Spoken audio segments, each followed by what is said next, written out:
My name is Tim Cornett. I'm with Life Coach for Dogs.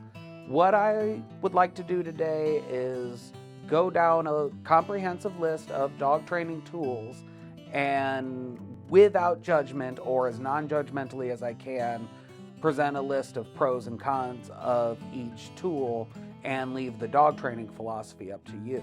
The dog training world, and the internet in particular, is really judgmental, really contentious, and filled with conflicting information. So if you're just starting your dog training journey, you can get overwhelmed really quickly. So I'd like to demystify a little bit of that for you. And at the end, I'll present you with my biased opinions and information in case you're interested. Just nothing, just opening up the door and letting your dog be a dog. It is the most natural form of dog training. I know people are still out there that do this, so this is why I'm talking about it. I'm walking around and just letting my dog follow me. Pros, it's the most natural. Cons, your dog might not come back or get into something, or in the case of my childhood, 21 puppies in one spring. Yeah, I mean, chances are if you're employing this like super raw dog technique, you are a hillbilly. Your hillbilly uncle who just lets his dog out to run the farm, and if they come back at night, then great. Which is probably the most natural form. That's what our caveman ancestors like trained their dogs with, of just like, hey buddy, come back. And like, your dog can get seriously hurt or not come back or find a new family that they like better. You have no influence over your dog. Leash and collar.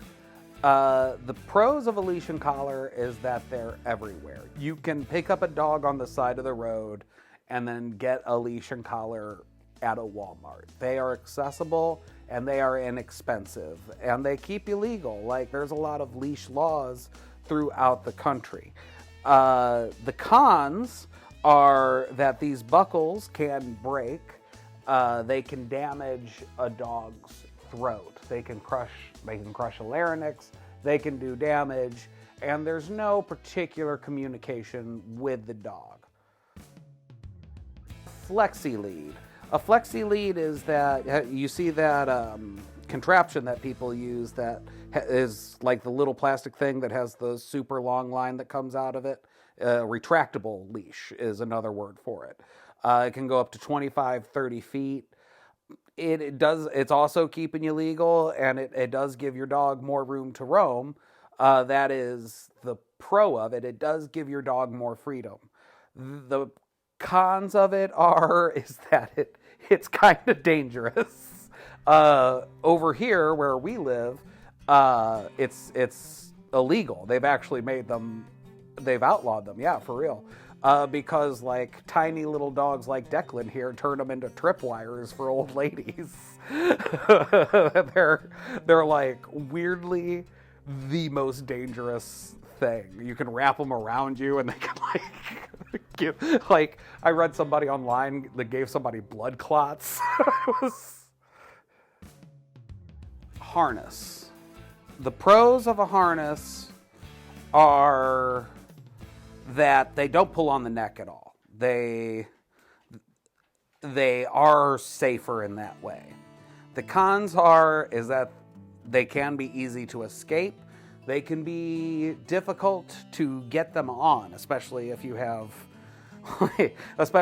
old, have mobility issues. They're all kind of made different. They're all like little Sudoku puzzles that you gotta figure out. And when a dog pulls, you get all of their strength. You get every bit of that dog's ability to pull.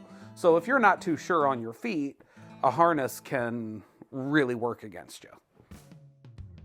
Okay, a gentle leader a gentle leader is a brand name. Head halter is the actual product. If fitted correctly, it can redirect your dog's energy, kind of like a horse harness. you're not getting all of their strength. You're kind of directing them by their nose, or by their head. They're just in a more vulnerable position, I guess I would say. The cons of it is that if it's not fitted absolutely perfectly, you can do a lot of serious damage to your dog in a very sensitive area. That snoot area contains a lot of sensitive nerves that they need to have intake. That's their intake for the world. And it's very escapable. So if they have the right wiggle, they're out of the harness and they are gone.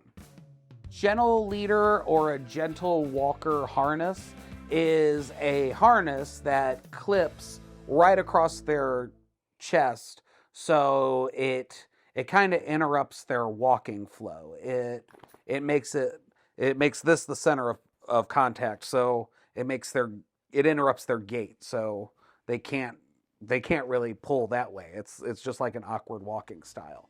Again, in that same vein of my dog can overpower me, this is this is putting a little hitch in their step to make them a little bit more compliant. That's the purpose of it. So that's the pro of it. The con of it is that it can really damage your dog's posture over time, especially compounded over years. They can get a weird posture about them. A martingale type collar is a large collar that has a slip element into it, so it kind of closes around your dog like a lasso. The purpose is to communicate with them, so when you squeeze or when you constrict the martingale collar, it is a signal to the dog. It is wide enough so that it doesn't crush any particular part of the larynx, but it is wide, which kind of goes into the cons of it can be a dog strangulation device for sure. And there's kind of a large variance in price and quality, and those two don't necessarily line up. A slip lead is pretty much a dog lasso. It's a piece of rope. Like the martingale, it constricts around their throat so you can communicate with them. Or you'll find this is what a lot of vets, daycares use, because it is kind of hard to escape from. The more they back out, the tighter that it gets. Now, the cons of this goes into this can and has been used as a dog strangulation device. It has been abused in that way. And through that, you can do damage to your dog's throat. A prong collar, if you've never seen it, it's an inverted spike collar. It is meant to keep a dog from pulling. In the same way that a slip lead or a martingale constricts when they pull, this does the same thing, but it has prongs on the inside. I would say the pros of this is that it does offer clear communication to your dog. It is very clear that when they pull, therein is aversion there. The cons are this is an aversive tool. It is used as a punishment, and your views on whether or not punishment is okay is up to you, but you can do more damage than you intend to without realizing it. Also, there is a wide variance in price and quality in this too. So there's a lot of cheap versions of this that a dog can squeeze, it can shatter into a million pieces and your dog is gone. And a precise fit is kind of necessary to make this work, and that might be something you have to definitely research and be intentional about. The electric collar, again, it offers communication with your dog, and it widens the sphere of influence you have over your dog. The cons are It can be abusive, even accidentally. It can be accidentally abusive if you're not very intentional with it. They are expensive.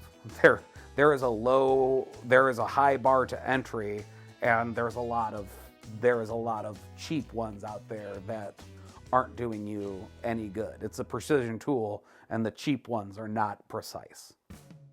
When I'm training a dog, I am what they call a positive dog trainer. I don't use aversives or punishments.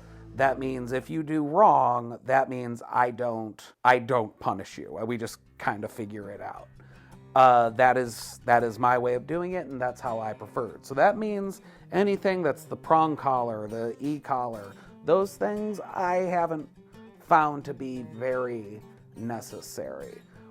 I use a slip lead, which again can be used aversively. So I don't want to say there's positive trainers that disagree with me on the use of that.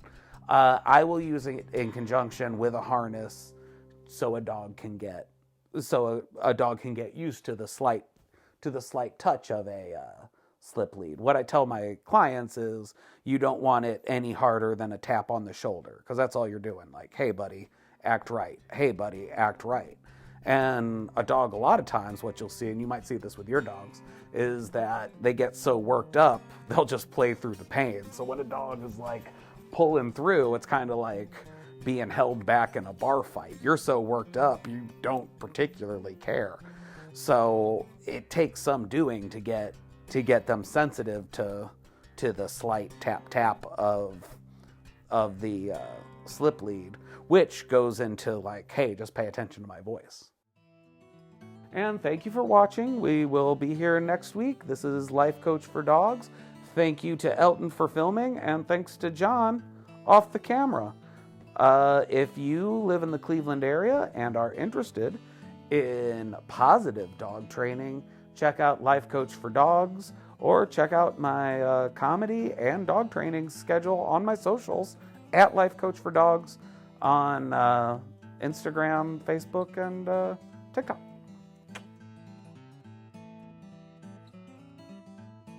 Oh, my name is Tim Cornett. Thank you so much. Good night.